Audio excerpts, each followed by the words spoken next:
Bienvenue dans votre émission depuis Washington. Nous aborderons cette semaine les axes suivants.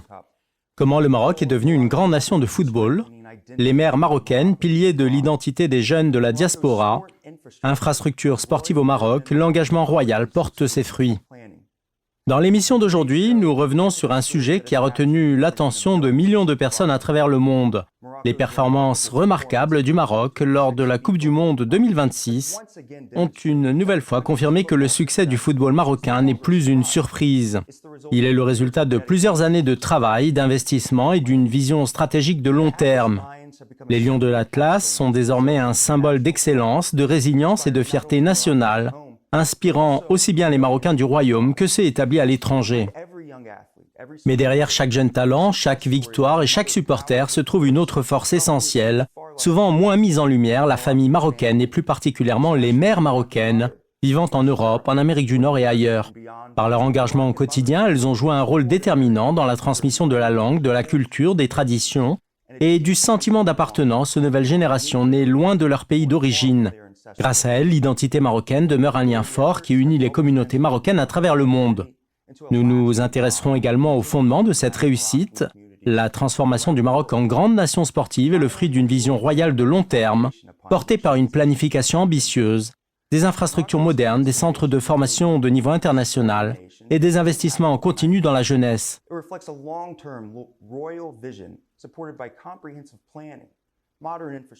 Des académies de football comme l'Académie Mohamed VI au stade et aux nombreux projets sportifs déployés à l'échelle nationale, le Royaume a suivi une stratégie cohérente qui lui vaut aujourd'hui une reconnaissance internationale et le positionne parmi les grandes destinations pour l'organisation des événements sportifs mondiaux. Nous verrons ainsi comment les succès sportifs, les valeurs familiales et un leadership visionnaire se conjuguent pour écrire un nouveau chapitre de l'histoire du Maroc, bien au-delà du football. And visionary leadership have come together to shape a new chapter in Morocco's story, one that extends far beyond the football field. Pour en parler, nous recevons Yassine Roumar, ancien footballeur professionnel. Il a évolué notamment au Danemark avec le HIK et le HB Køge, ainsi qu'aux États-Unis avec le DC United U23S, l'Université de Virginie et Virginia Tech. Son parcours entre académie professionnelle et NCAA Division I a nourri une véritable passion pour le leadership, le mentorat et la formation de jeunes joueurs, avec l'ambition de devenir entraîneur au sein d'une grande académie marocaine, puis de diriger un jour la sélection nationale. Nous sommes également rejoints par Ryan Long, étudiant maroco-américain en relations internationales à l'American University de Washington, D.C. Il effectue actuellement un stage au National Council of U.S. Arab Relations sous la supervision du Dr William Lawrence. Nous avons enfin le plaisir d'accueillir George Landrit, chroniqueur de longue date de cette émission, co-animateur et président de Frontiers of Freedom Institute, un groupe de réflexion conservateur spécialisé dans les politiques publiques, fondé par l'ancien sénateur américain Malcolm Wallop. Bienvenue à tous. Yassine, en tant qu'ancien joueur professionnel et jeune entraîneur, comment expliquez-vous l'ascension spectaculaire du football marocain et son rayonnement croissant sur la scène internationale ? Tout d'abord, merci infiniment pour cette aimable présentation. Pour répondre à votre question, je dirais que le Maroc a toujours été une grande référence sur le continent africain. Depuis les premières éditions de la Coupe d'Afrique des Nations jusqu'aux Coupes du Monde, le Maroc a toujours été une équipe que l'on prenait plaisir à regarder jouer. Son football était beau, technique et agréable à voir. En revanche, on ne s'attendait jamais vraiment à le voir atteindre le dernier carré ou réaliser un long parcours en Coupe du Monde. On disait simplement que le Maroc pratiquait un très beau football, comme c'est d'ailleurs souvent le cas des équipes d'Afrique du Nord. Mais je pense que les années d'investissement et l'attention accordée à la formation des jeunes ont profondément changé la donne. Aujourd'hui, lorsqu'un joueur marocain rejoint une équipe, participe à un essai, à un entraînement ou est invité à disputer un match, le simple fait d'entendre qu'il est marocain suscite immédiatement un certain respect, en grande partie grâce aux performances de l'équipe nationale. À mon sens, le Maroc a accompli un travail remarquable au cours des 20 à 30 dernières années en matière de développement des joueurs. Désormais, chaque jeune Marocain rêve de devenir footballeur professionnel. Je crois que le football marocain bénéficie aujourd'hui d'un immense respect et d'une véritable aura sur la scène internationale.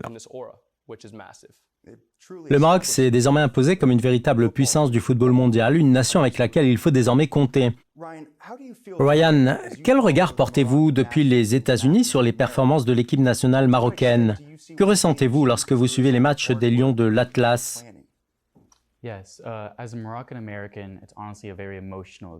En tant que Maroco-américain, voir le Maroc jouer ici aux États-Unis est une expérience profondément émouvante. Voir des milliers de supporters vêtus de rouge et de vert remplir les stades rappelle que le football est bien plus qu'un sport. Il rassemble les Marocains, où qu'ils vivent, au Royaume comme au sein de la diaspora. Surtout, ce succès n'est pas le fruit du hasard. Il résulte d'années d'investissement stratégique dans la formation des jeunes, les entraîneurs, les infrastructures, les sciences du sport et le développement de la pratique sportive. Le Maroc a fait le choix de construire un modèle de football durable plutôt que de miser sur l'émergence ponctuelle des talents.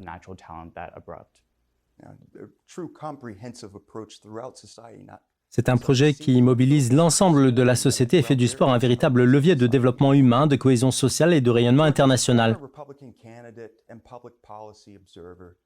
Georges, comment analysez-vous la place du sport dans le projet plus large de développement humain engagé par le Maroc? Well, I think that's a very good question. And I think the reason is because many people make the mistake of assuming that sports is just sports.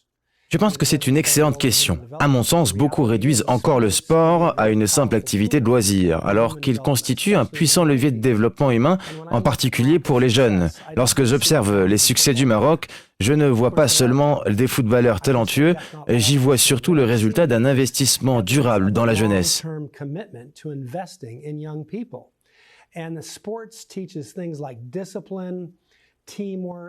Le sport transmet des valeurs essentielles, la discipline, l'esprit d'équipe, la persévérance, le leadership, le sens des responsabilités et la capacité à poursuivre des objectifs à long terme.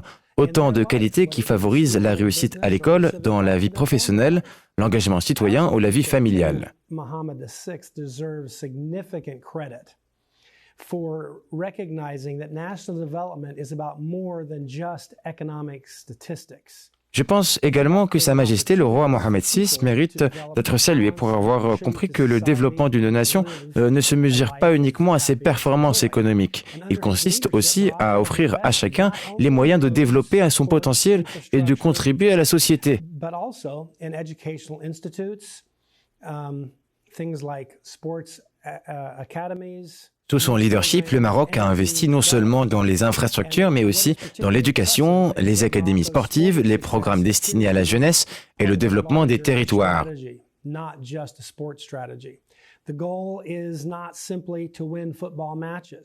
Ce qui me frappe, c'est que les succès du football marocain s'inscrivent dans une stratégie nationale bien plus large. L'objectif n'est pas seulement de gagner des matchs, mais de former une génération de jeunes Marocains confiants, compétents et ambitieux, capables de réussir sur la scène internationale. Alors à propos du football et de l'équipe nationale marocaine, je vous propose maintenant d'écouter Andrew Giuliani, directeur exécutif du groupe de travail de la Maison-Blanche, chargé de la Coupe du Monde 2026. En ce qui concerne le Maroc, lorsqu'on pense à la prochaine Coupe du Monde, ce sera tout simplement extraordinaire. Bien entendu, tout le monde connaît la tradition et la puissance footballistique du Portugal et de l'Espagne. Et puis, il y a ce stade qui s'annonce tout simplement exceptionnel avec une capacité annoncée de 120 000 à 130 000 spectateurs. Je pense que tout le monde est impatient de découvrir à quoi il ressemblera une fois achevé. Yacine, dans quelle mesure la planification à long terme a-t-elle été déterminante pour faire du Maroc un prétendant régulier aux grandes performances en Coupe du Monde ? Je pense que c'est un processus qui demande beaucoup de temps. Rien de tout cela ne s'est fait du jour au lendemain, et ce n'est certainement pas le fruit de la chance. D'après toutes les recherches que j'ai effectuées, la Fédération royale marocaine de football a commencé à investir massivement dès le début des années 2000. C'était avant même ma naissance, mais ces investissements étaient déjà en cours. En 2009, l'Académie Mohammed VI de football a ouvert ses portes. Aujourd'hui, des joueurs comme Achraf Hakimi, capitaine et figure emblématique de l'équipe nationale marocaine, créent à leur tour leur propre académie de football.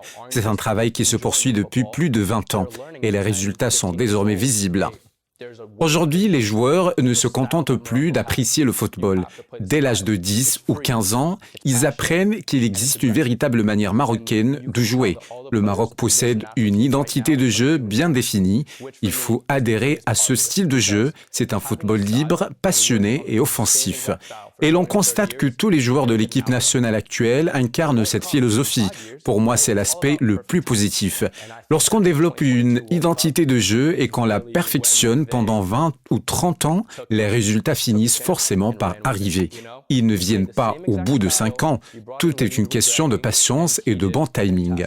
À mon avis, la Coupe du Monde 2022 a été le moment où le Maroc a véritablement saisi son opportunité et l'a pleinement exploitée. L'équipe est restée fidèle à son identité de jeu, a confié les rênes à Walid Regragui, qui a accompli un travail remarquable. Mais aujourd'hui, le plus important est que cette réussite sert de base pour aller encore plus loin. On ne peut pas se satisfaire d'avoir atteint une seule fois le dernier carré. Non, nous voulons remporter la Coupe du Monde. Nous voulons devenir la première nation africaine à gagner ce trophée. Nous avons été la première équipe africaine à atteindre les demi-finales. Toute cette planification, tous ces efforts et tout ce dévouement à tous les niveaux, que l'on soit joueur, entraîneur ou membre du staff technique, chacun avance dans une direction clairement définie. Et je suis convaincu que nous y parviendrons.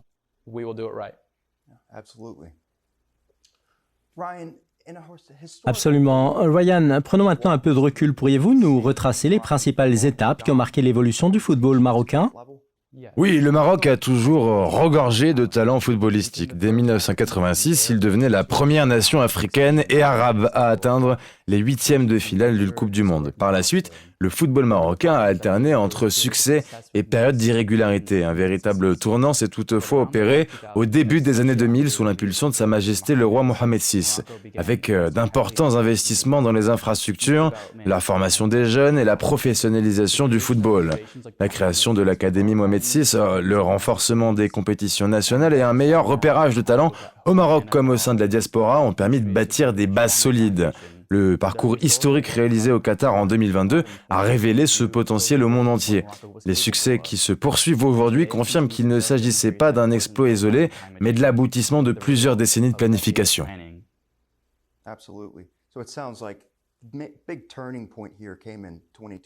Tout à fait. Il semble donc que l'année 2022 ait constitué un véritable tournant. Avant de poursuivre notre discussion, retrouvons notre correspondante Cholouk Diab en périphérie de Washington, D.C. Elle va nous parler du rôle des mères dans le soutien et l'encouragement des jeunes footballeurs marocains. La mère marocaine joue un rôle central dans l'enracinement de l'amour de la patrie chez ses enfants, au Maroc comme à l'étranger. Elle est la première gardienne de l'identité nationale et transmet de génération en génération les traditions, les coutumes, la langue ainsi que les valeurs marocaines.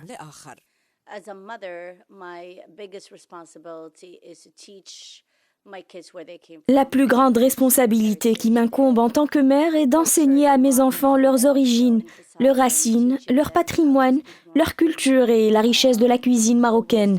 Je vais également leur apprendre à parler le dialecte marocain, à être toujours fiers de leur pays et à aimer leurs compatriotes marocains. Le soutien à l'équipe nationale de football est devenu désormais une composante de ce rôle éducatif et culturel.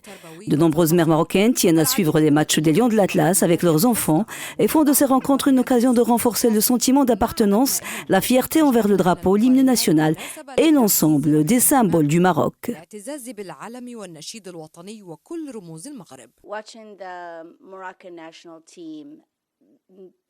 Regarder jouer l'équipe nationale marocaine nous procure une immense fierté et beaucoup d'émotions. Cette sélection nous représente et accomplit un travail remarquable, non seulement pour les Marocains, mais aussi en montrant au monde entier ce dont notre pays est capable. Elle offre également à nos enfants des modèles auxquels ils peuvent s'identifier et renforce leur fierté d'être Marocains. Ce rôle dépasse le cadre du sport pour s'étendre à la préservation du lien avec les racines culturelles, en particulier parmi les enfants de la communauté marocaine à l'étranger, en parlant les dialectes marocains à la maison, en préparant les plats traditionnels, en célébrant les fêtes nationales et religieuses, et en inculquant aux enfants le respect de la famille et de la patrie. Les mères contribuent à ancrer l'identité marocaine dans le cœur des nouvelles générations.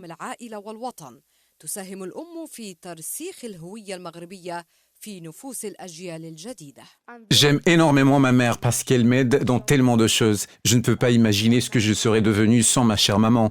Elle est d'une grande gentillesse, formidable et extraordinaire. Je considère l'équipe nationale comme une équipe forte et exceptionnelle. Et j'espère qu'elle ira très loin lors de la Coupe du Monde et dans toutes les compétitions. Un rôle qui a été renforcé par l'intérêt que Sa Majesté le roi Mohammed VI porte à la mère et à l'enfant, faisant des mères marocaines de véritables ambassadrices des valeurs de la nation. Elles élèvent leurs enfants dans la fierté de leurs racines, convaincues que le succès sportif est également un moyen de promouvoir l'image et le rayonnement du Maroc à travers le monde.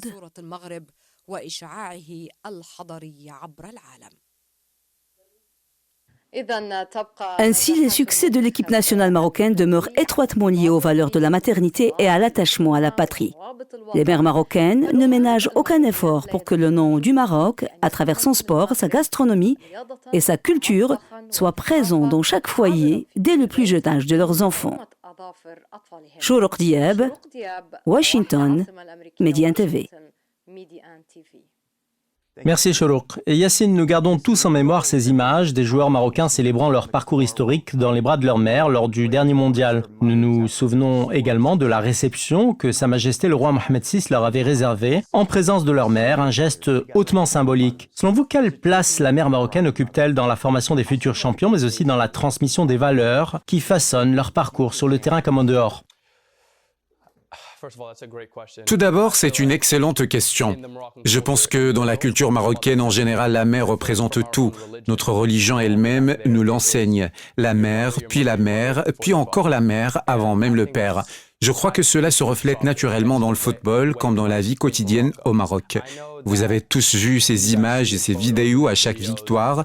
Les joueurs se tournent vers leur mère. Lors de la séance de tir au but, après qu'Achraf Hakimi a inscrit le tir décisif, qu'a-t-il fait? Il a couru directement dans les bras de sa mère. Je parle également d'expérience. J'ai fait exactement la même chose. Depuis mon enfance, c'est ma mère qui m'a initié au football. Je voulais jouer au football pour elle. C'est elle qui m'a encouragé et poussé à progresser. Quand elle était heureuse, cela me rendait heureux. Et je sais que les joueurs marocains vivent ce même sentiment.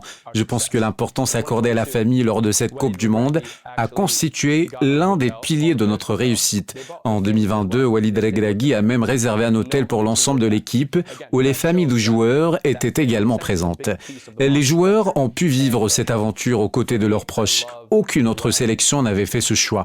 Une fois encore, cela montre à quel point l'esprit de famille est profondément ancré dans la culture marocaine et combien il constitue une véritable force. Personnellement, lorsque je joue au football, je ne joue pas uniquement pour moi-même. Je joue aussi pour le nom que je porte derrière mon maillot et je sais que les joueurs marocains ressentent exactement la même chose. Merveilleux. Ryan, les performances sportives du Maroc sont souvent présentées comme le fruit de plusieurs décennies de planification. Quels sont selon vous les éléments qui étayent cette analyse? I think the evidence is truly everywhere. Morocco first started with investing in world-class infrastructure and training facilities. Je pense que les faits parlent d'eux-mêmes. Le Maroc a investi dans les infrastructures sportives et les centres de formation bien avant ses récents succès en Coupe du Monde. Internationally respected for producing technically gifted players that play across the planet at this point. L'Académie Mohamed VI est aujourd'hui une référence internationale et ses joueurs évoluent dans les plus grands championnats. Improving it professionally, creating better environments for athletes to develop furthers this idea that Le Maroc a également modernisé ses stades, renforcé son championnat professionnel et créé un environnement propice au développement des talents sur l'ensemble du territoire. or they're like collecting of players from around the world and looking at the diaspora for professional. La Fédération royale marocaine de football a misé sur la formation des entraîneurs, la médecine du sport et les compétitions des jeunes, en investissant dans les générations futures plutôt que dans les seuls résultats à court terme. In the children in the future of Morocco, these players that are coming out of the towns and villages across the country rather than the major. Le Maroc a aussi su attirer les talents de sa diaspora en leur offrant un cadre où ils sont fiers de représenter leur pays d'origine. Attracted talent from its global diaspora, like I mentioned earlier, while creating an environment where they can feel proud of their nation. Pris dans leur ensemble, ces éléments montrent clairement que les succès actuels sont l'aboutissement d'une vision, d'investissement et d'une planification de long terme, bien plus que le fruit des circonstances. Not just simply luck. And all of these developments point to En effet, tous ces éléments montrent qu'il s'agit d'une transformation de fond bien plus qu'un simple succès de circonstances. Georges, pour conclure cette séquence, comment expliquez-vous l'importance que Sa Majesté le roi Mohamed VI accorde à l'émergence de générations marocaines fières des réussites de leur pays, notamment dans un domaine aussi fédérateur que le football? Well, I think every successful nation understands that confidence and identity matter, and economic growth, of course, is important. Je pense que toute nation prospère repose sur un sentiment de confiance et une identité nationale forte. La croissance économique et les infrastructures sont essentielles, mais les citoyens ont aussi besoin d'être fiers de leur pays.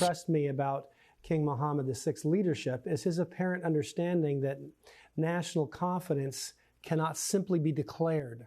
À cet égard, je crois que Sa Majesté le roi Mohamed VI mène une action remarquable en agissant sur tous ces leviers. Not just in soccer, but in a whole spectrum of ways. We've seen this internationally, we've seen this. L'un des aspects les plus marquants de son leadership est d'avoir compris que la confiance d'une nation ne se décrète pas, elle se construit par les réalisations. C'est ce que l'on observe aujourd'hui, non seulement dans le football, mais aussi dans de nombreux autres domaines.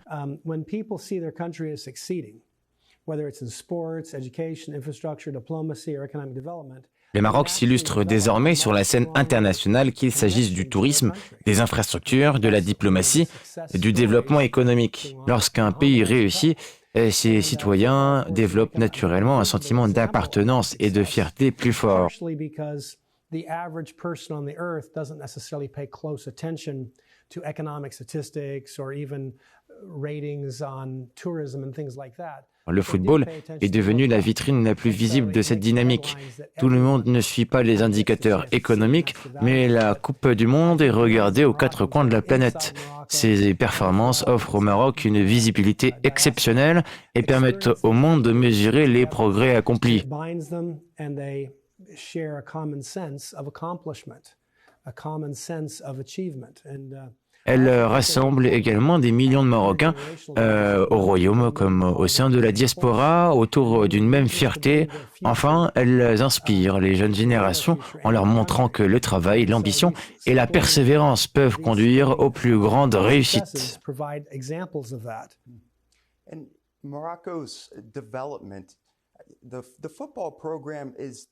Le football est sans doute la vitrine la plus visible des transformations que connaît aujourd'hui le Maroc. Il illustre les résultats d'une vision fondée sur le travail, la persévérance et l'engagement. Mais cette dynamique dépasse largement le cadre sportif. Des partenariats économiques aux réformes de modernisation et de numérisation impulsées par Sa Majesté le Roi, c'est une stratégie globale de développement qui est aujourd'hui à l'œuvre. Nous marquons maintenant une courte pause. Restez avec nous, nous revenons dans un instant.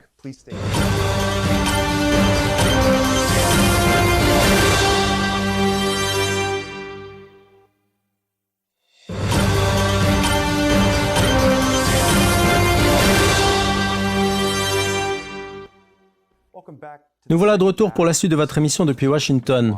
Avant de retrouver nos invités, on va rejoindre notre correspondant Adel Dessouki pour une série d'entretiens réalisés avec des supporters de l'équipe nationale marocaine dans la fan zone située à proximité du Capitole.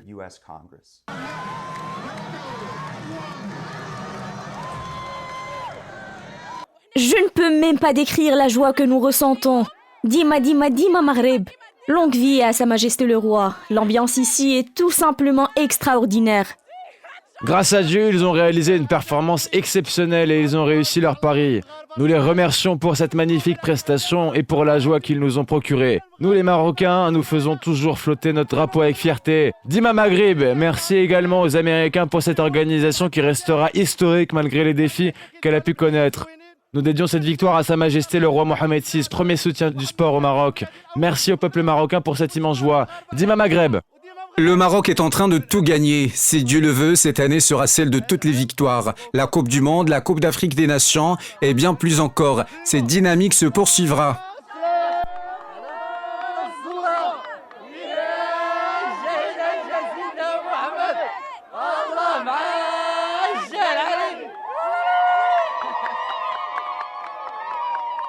Bonjour à tous, je tiens à saluer la communauté marocaine. Une foule immense était réunie ici à Washington. Nous étions tous fiers de notre équipe. Nous soutenons toujours la sélection nationale et nous avons pleinement confiance en elle. Nous irons jusqu'en finale et si Dieu le veut, nous ramènerons le trophée au Maroc. Je suis tellement heureuse que les mots me manquent pour exprimer ma joie. Dieu merci, nos joueurs ont été à la hauteur et nous ont rendus fiers. Que Dieu les récompense, tous. Vive le Maroc, vive Sa Majesté le Roi et vive le Sahara marocain.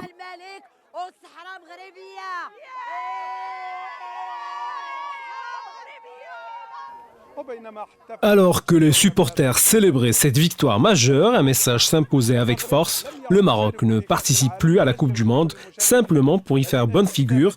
Il y prend désormais part avec l'ambition d'écrire un nouveau chapitre de l'histoire du football marocain, africain et arabe. Depuis la fan zone de Washington pour Médien TV, Adel Dessouqi. Merci Adel. Yacine, le football est aujourd'hui bien plus qu'un sport. Il est devenu un puissant outil de rayonnement pour les nations. Selon vous, dans quelle mesure les succès du Maroc illustrent-ils la portée de sa diplomatie sportive et renforcent-ils son soft power sur la scène internationale ? Excellente question. Je pense que pour le Maroc, le football occupe une place absolument centrale. Nous avons d'ailleurs une plaisanterie bien connue entre Marocains. Soit vous êtes doué en football, soit vous êtes doué en mathématiques. Cela montre à quel point le football fait partie de notre identité. Il occupe une place immense de notre culture, mais simplement parce que nous l'aimons profondément. Nous sommes tous passionnés de football. Pendant longtemps, cette passion était surtout comprise et vécue par les Marocains eux-mêmes. Mais depuis une dizaine ou une quinzaine d'années, l'image du Maroc a considérablement évolué à l'échelle internationale. Et une fois encore, ce n'est pas le fruit du hasard. C'est le résultat de toute une stratégie, d'un programme minutieusement élaboré et mis en œuvre avec beaucoup de rigueur. Je pense que l'équipe nationale marocaine a énormément contribué à cette évolution parce qu'elle envoie des messages forts sur le terrain. Chaque performance est une véritable déclaration. À mes yeux, tout a véritablement commencé lorsqu'Achraf Hakimi a choisi de représenter le Maroc plutôt que l'Espagne. C'était un signal extrêmement fort. L'Académie Mohamed VI est elle aussi un symbole fort. Aujourd'hui, l'Académie créée par Achraf Hakimi au Maroc constitue un nouveau message. Tous ces projets ont contribué à renforcer le rayonnement du Maroc à travers le monde. Désormais, de nombreuses personnes nous témoignent du respect simplement grâce au football. Nos relations internationales ont, dans une certaine mesure, été renforcées par nos succès sportifs. En Afrique, tout le monde sait que le Maroc est une grande puissance du football. Et aujourd'hui, le monde entier reconnaît non seulement cette place de leader sur le continent africain, mais aussi le fait que le Maroc est devenu une nation qui compte sur la scène mondiale. Et tant que Marocain, cela me remplit de fierté. J'en déduis que les mathématiques n'étaient pas vraiment votre point fort. Ryan, dans le prolongement de cette réflexion sur le soft power, comment les succès de l'équipe nationale contribuent-ils selon vous à renforcer l'image du Maroc à l'international ? Aujourd'hui, la presse et les chaînes de télévision du monde entier parlent du Maroc, de ses lions de l'Atlas et même de son maillot, qui est devenu un symbole largement reconnu. Le Maroc figure désormais parmi les meilleures nations du football mondial. Comment expliquez-vous cette évolution ? Yeah, well, I do believe that sports are one of the most powerful forms of diplomacy out there. I mean, before the games, before Morocco has risen to this state in the FIFA Cup. Je suis convaincu que le sport est l'un des plus puissants instruments de diplomatie. People there, or the culture, or the history, or the culture of like hospitality within the country. And now, after watching our national team perform. Avant les performances du Maroc en Coupe du Monde, beaucoup connaissaient peu le royaume, son histoire, sa culture ou son hospitalité. Aujourd'hui, le regard a changé. Les gens veulent comprendre d'où viennent ces joueurs, comment ils ont été formés et ce qui fait la singularité du football marocain. Acting as an ambassador, the Moroccan team does great at that, you know. People around the world, like you have mentioned, are now recognizing the Moroccan. Au-delà des résultats, l'équipe nationale est devenue une véritable ambassadrice du Maroc. Comme vous l'avez rappelé, le maillot marocain est aujourd'hui reconnu dans le monde entier, tandis que les lions de l'Atlas inspirent le respect par leur discipline, leur cohésion et leur état d'esprit. Curious about the nation behind it and what it looks like and what, you know, the culture behind even the sports itself. Cet engouement dépasse le football, il suscite un intérêt croissant pour le Maroc, sa culture, son modèle de formation et sa capacité à rivaliser avec les plus grandes nations. À mes yeux, la progression du Maroc au classement mondial de la FIFA traduit bien plus qu'une réussite sportive. Elle reflète le renforcement de son image et de sa crédibilité sur la scène internationale, qu'il s'agisse du sport, du tourisme, de l'investissement, de l'économie ou des relations internationales. Puisque nous parlons de soft power, écoutons à présent son Excellence, l'ambassadeur du Royaume du Maroc aux États-Unis. Je pense que le football est l'un de ces outils capables de rapprocher les peuples. Le Maroc, bien entendu, entretient une coopération étroite avec les États-Unis. Nous avons été le premier pays à reconnaître l'indépendance des États-Unis. Je pense que le soft power joue un rôle extrêmement important dans le rapprochement entre les nations. S'agissant des relations entre le Maroc et les États-Unis, nous œuvrons au renforcement des liens économiques, notamment à travers l'accord de libre-échange. Bien qu'il s'agisse avant tout d'un partenariat économique, celui-ci compte également une importante dimension de soft power et d'échange culturel. Par ailleurs, le rapprochement entre les peuples constitue également une priorité de notre politique étrangère, que ce soit à travers les arts, la culture ou les échanges humains.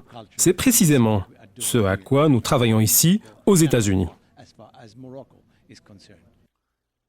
Georges, le Maroc accueille certains des plus grands événements sportifs au monde. Comment ces manifestations peuvent-elles renforcer le statut économique et le rayonnement international du pays? That's a very good question, but I think major sporting events create opportunities that extend far beyond the sporting event itself. First, for example, they'll attract global attention. C'est une excellente question. Je pense que les plus grands événements sportifs créent des opportunités qui dépassent largement le cadre de la compétition. This will give them a chance to see its cities, its infrastructure, its hospitality. Ils offrent d'abord au Maroc une visibilité exceptionnelle. Des centaines de millions de personnes découvrent ses villes, ses infrastructures, son hospitalité, sa culture et son peuple. Cette exposition renforce le respect porté au royaume car elle permet de mieux faire connaître ses réalisations et de dissiper les idées reçues. It's just that ignorance doesn't really help you a lot, but this will help erase some of that ignorance across the globe. But also, second, major sporting events often accelerate investments. Ces événements accélèrent aussi les investissements dans les infrastructures, aéroports, transports, hôtels, réseaux de communication et équipements publics. Surtout, ces réalisations s'inscrivent dans la durée et continuent de bénéficier à la population bien après la fin des compétitions. To benefit the people. So I think it could be very helpful as well. But also third, these events, I think, stimulate. Il stimule également le tourisme et l'investissement. De nombreux visiteurs, entrepreneurs et décideurs découvrent alors un pays qu'ils n'auraient peut-être jamais envisagé auparavant. Beaucoup repartent avec l'envie de revenir, séduits par les atouts du Maroc. And then I suspect many of them, once they've had a chance to see, they'll be coming back because it's, of course, a great place to visit. And so I also believe these events can strengthen Morocco's role as a bridge. Enfin, ces grands rendez-vous confortent le rôle du royaume comme passerelle entre l'Afrique, l'Europe, le Moyen-Orient et les États-Unis. Ils mettent en valeur sa position stratégique, ses capacités d'organisation, sa stabilité et son ouverture sur le monde tout en renforçant sa réputation internationale. It will not only show its organizational competence and its political stability, but its openness to global engagement. And so I think this really... Or, la réputation d'un pays est un atout majeur. Elle permet de mieux faire connaître le Maroc et donne au monde davantage de raisons de le visiter, d'y investir et de lui faire confiance. Yassine, quel rôle les académies de football et en particulier l'académie Mohamed VI jouent-elles dans la formation de talents de niveau international? Excellente question. Je pense que les académies ont joué un rôle absolument essentiel. Cependant, avant la Coupe du Monde 2022, il n'était pas encore une finalité en soi. Les joueurs étaient formés dans les académies marocaines, comme l'académie Mohamed VI, puis rejoignaient les clubs européens. C'est précisément ce que le Maroc souhaite, disposer d'un vaste réservoir de talents, même si les résultats ne se concrétisent pas immédiatement. Je suis convaincu qu'il s'agit d'une démarche fondamentale sur le long terme. Notre objectif est de voir un jour une équipe composée de nombreux joueurs entièrement formés au Maroc, évoluer au plus haut niveau, et je pense que ce moment est très proche. Tout ce qui est entrepris pour atteindre cet objectif est véritablement remarquable. Et il suffit de voir les joueurs qui ont été formés comme Sofiane Rahimi, Yassine Bounou ou encore Ayoub El Kaabi. Certains ont évolué au Raja, d'autres au Wydad avant de poursuivre leur carrière en Europe. Aujourd'hui, ils brillent au plus haut niveau et reviennent défendre les couleurs de leur pays. C'est extrêmement important, mais encore une fois, je ne pense pas que nous soyons arrivés au terme du processus. Ces académies continueront à se développer. Le Maroc continuera d'y investir davantage afin de former des talents encore plus nombreux et encore meilleurs. Je suis convaincu que cette combinaison entre stratégie, planification et talent nous conduira très loin dans les années à venir. Ryan, quel rôle les investissements réalisés dans les stades et les infrastructures sportives ont-ils joué dans les progrès accomplis par le Maroc? That's a great question. I believe that infrastructure is the foundation of a sustained success, and this is 100% the truth for Morocco as well. C'est une excellente question. Je suis convaincu que les infrastructures sont la clé de tout succès durable et le Maroc l'a bien compris. Pour rivaliser avec les meilleures équipes du monde, les joueurs ont besoin de stades modernes, d'installations de haut niveau et d'un environnement d'entraînement répondant aux standards internationaux.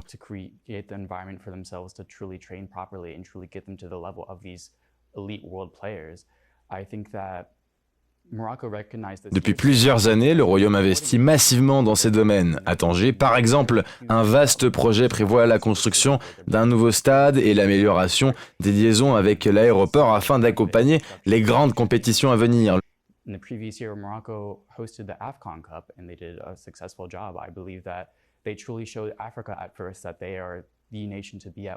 Le Maroc a déjà démontré son savoir-faire en accueillant avec succès de grandes compétitions continentales. À l'approche de la Coupe du Monde 2030 qu'il co-organisera avec l'Espagne et le Portugal, il entend confirmer son statut de référence en matière d'organisation d'événements sportifs.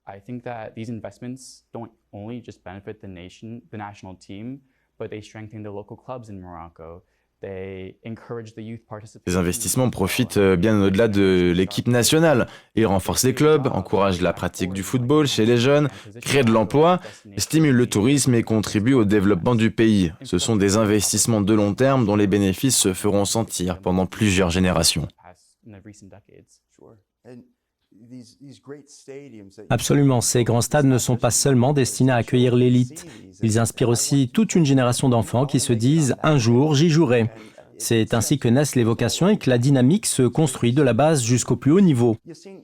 Yacine, la diaspora marocaine peut-elle devenir à long terme l'un des principaux atouts stratégiques du Royaume, non seulement dans le sport mais aussi dans les affaires, les technologies et l'innovation? Oui, je le pense. Le Maroc dispose d'une véritable vision stratégique. Au départ, cette stratégie visait à permettre l'équipe nationale d'atteindre le niveau qu'elle connaît aujourd'hui. Mais cette ambition dépasse largement le cadre du football. Certes, d'importants investissements ont été réalisés dans ce sport. Le football occupe une place immense au Maroc, mais le moment est désormais venu d'élargir cette dynamique à d'autres domaines. Comme Ryan l'a expliqué, le Maroc a investi massivement dans les infrastructures. Nous aurons bientôt le plus grand stade du monde avec une capacité d'environ 120 000 spectateurs et le développement se poursuit. Nous avons accueilli la Coupe d'Afrique des Nations, ce qui, selon moi, a également eu un impact positif sur l'économie et les affaires. La Coupe du Monde 2030 sera organisée conjointement par le Maroc, l'Espagne et le Portugal. Je suis convaincu que la diaspora marocaine continuera elle aussi à gagner en importance et à renforcer sa contribution au développement du pays. Georges, si l'on dépasse le seul cadre du football, que révèlent les récentes réussites du Maroc sur la vision à long terme du pays et quel devrait être, selon vous, son principal objectif au cours de la prochaine décennie? Well, I think it's a very good question, but I think if you look at Morocco's recent achievements, what you will see is that they've clearly been doing long-term planning and long-term thinking. And many governments primarily focus on short-term things. C'est une excellente question. Lorsqu'on observe les réalisations du Maroc, on voit clairement qu'elles s'inscrivent dans une vision de long terme. Là où certains gouvernements privilégient les résultats immédiats, les pays qui réussissent bâtissent des stratégies sur plusieurs décennies. C'est précisément le choix qu'a fait le Maroc. So when I look at Morocco's investments in infrastructure, energy, transportation, education, tourism, industry, and sports, I see strong evidence of long-term planning, not just kind of short-term. Les investissements dans les infrastructures, les transports, l'énergie, l'éducation, le tourisme, l'industrie ou encore le sport témoignent d'une planification cohérente et durable, bien plus que d'une réponse à des enjeux conjoncturels. And it's a sustained effort, and it also is investment over many years. And they've clearly done that. And I think that's something that is, and it's not just, Morocco hasn't just been doing that with football. It's been done in a lot of ways in their country, and I think that's very important. À mes yeux, le succès du football marocain en est la meilleure illustration. L'excellence n'est jamais le fruit du hasard. Elle repose sur une vision claire, des investissements constants et une mise en œuvre rigoureuse. Et cette approche dépasse largement le cadre du sport. But just to continue to build and continue to work towards those things so that whatever's there becomes bigger and bigger and bigger. And I think they've already, of course, possessed many important advantages: political stability, strategic geography, they're a growing infrastructure, strong international relationships. Pour l'avenir, l'enjeu est de poursuivre cette dynamique en continuant à investir dans l'innovation, les technologies, l'entrepreneuriat, l'éducation et la jeunesse. Le Maroc dispose déjà d'atouts majeurs, une stabilité politique, une position stratégique, des infrastructures modernes, des partenariats solides et une jeunesse dynamique. I think that's kind of what success is about. Success is not a destination. It is actually a trip. And they're on that trip. They've been and if you look at what destination they've reached so far, it's certainly successful. But you don't ever want to think like, oh, we've arrived at success, so we can just stop. Le défi consiste désormais à maintenir cet élan. Le succès n'est pas un aboutissement, mais un processus permanent. Je suis convaincu que sous l'impulsion de Sa Majesté le roi Mohamed VI, le Maroc continuera de conjuguer croissance, innovation et préservation de son identité culturelle, qui constitue l'une de ses plus grandes forces. And strong cultural identity, because those are things that I think the cultural identity is very important too, because one of the things that makes Morocco a great place to visit isn't just that it's a pretty and beautiful nation, it's that it has beautiful people that have just a great culture about them. Et cette alliance entre modernité et authenticité qui rend le royaume si attractif, à ce titre, je suis convaincu que la prochaine décennie sera encore plus prometteuse que la précédente. Wayan, revenons à la question de l'identité nationale au sein de la diaspora marocaine. Selon vous, quels enseignements les autres diasporas peuvent-elles tirer de la capacité des Marocains établis à l'étranger à préserver leur identité culturelle et leur sentiment d'appartenance? That's a wonderful question. I think one of the biggest lessons that I personally have learned is that maintaining your heritage doesn't. C'est une excellente question. La plus grande leçon que j'ai tirée de mon parcours, c'est que préserver son héritage ne signifie pas devoir choisir entre deux identités. On peut pleinement assumer les deux.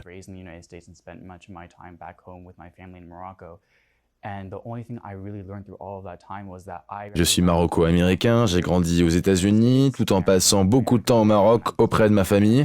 Avec le temps, j'ai compris que je représente le Maroc lorsque je suis aux États-Unis et les États-Unis lorsque je suis au Maroc. C'est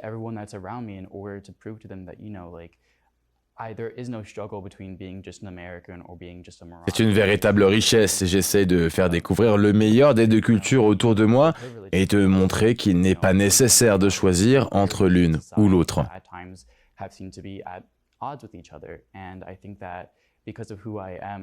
Cette double identité me permet de faire connaître la culture marocaine à ma famille américaine et la culture américaine à ma famille marocaine. Il ne s'agit donc pas de choisir entre deux identités, mais de les faire grandir ensemble. C'est une idée forte. Yacine, en début d'émission, nous avons évoqué votre ambition d'entraîner un jour le Maroc.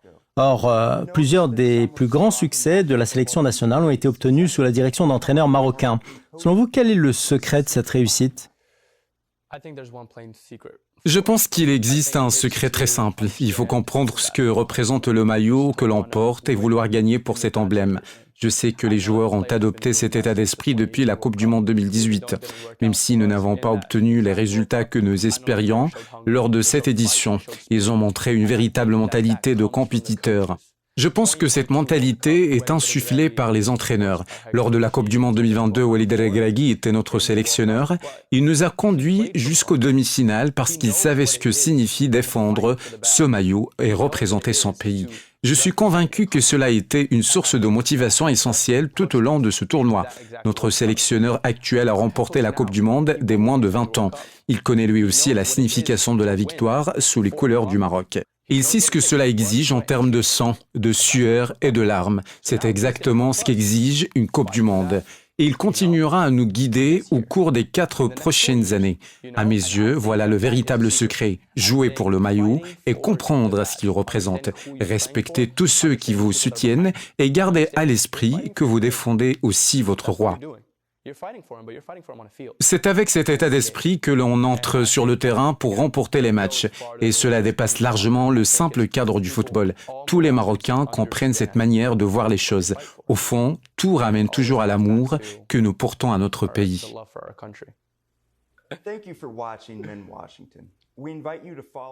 Merci d'avoir suivi ce numéro de Depuis Washington. Retrouvez l'émission sur les réseaux sociaux de Médian TV. Merci à nos invités, Yassine Roumar, Ryan Long et Georges Lindrit, ainsi qu'à nos correspondants, Shorouk Diab et Adel Dessouki. Merci également à toute l'équipe de production dirigée par le réalisateur et producteur Mohamed Saïd El-Wafi. À très bientôt pour un nouveau numéro depuis Washington. See you in a new episode of Men Washington.